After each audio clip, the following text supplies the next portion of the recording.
ఇది సాధారణ నగరం కాదు. ఇది కాలాన్ని దాటిన మౌన గాథ. ఇక్కడ ప్రతి వీధి, ప్రతి గాలి ఒక రహస్యాన్ని చెబుతుంది.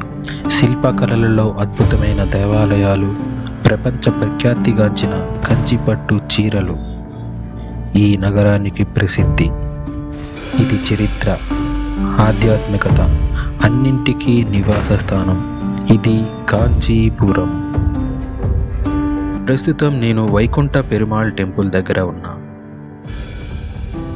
వైకుంఠ పెరుమాళ్ టెంపుల్ ఈ ఆలయం క్రీస్తు శకం 781వ సంవత్సరం నుండి 796వ సంవత్సరం మధ్యలో పల్లవ రాజైన నందివర్మ II చే నిర్మించబడింది.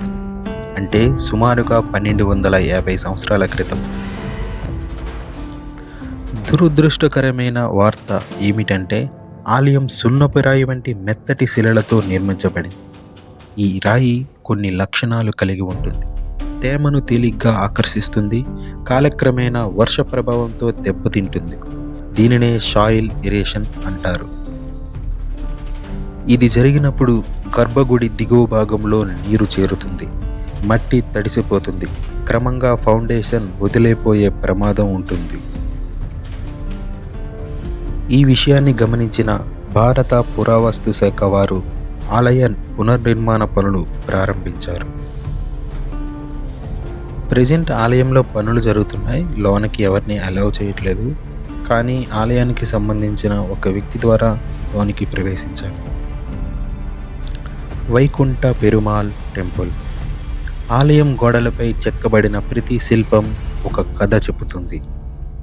పల్లవుల రాజకీయాలు, యుద్ధ గాథలు, సంస్కృతి అన్నీ రాతితో జీవించేలా చేసిన కళాకారుల అద్భుత ప్రతిభకి ఇది నిదర్శనం. ఆలయంలో సింహాన్ని పోలి ఉన్న రాతి స్తంభాలు మనకి దర్శనమిస్తాయి.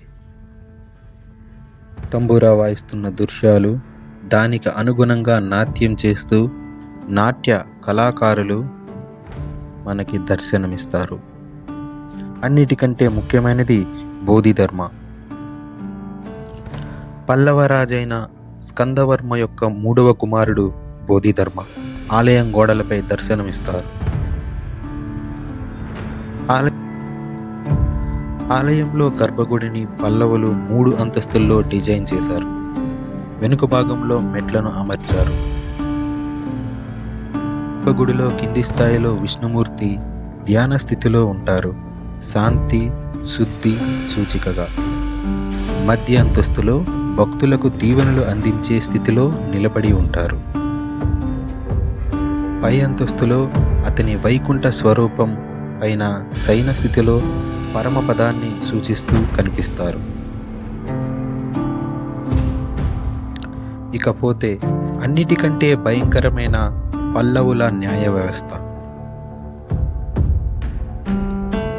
నేరాలకు శిక్షలు చాలా కఠినంగా ఉండేవని ఈ దృశ్యాన్ని చూస్తే మనకి అర్థం అవుతుంది. మీరు చూడొచ్చు,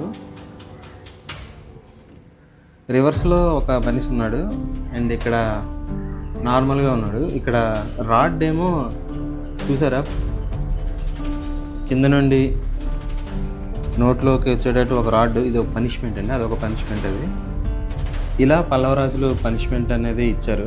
దీన్ని మనం ఇక్కడ వైకుంఠ నాథ్ ఆలయంలో మనం చూడొచ్చు. ఇక్కడ చూడవచ్చు మీరు, ఇక్కడ ఒక మనిషి, ఇక్కడ ఒక మనిషి. డ్యామేజ్ అయిపోతున్నాయి ఇవి.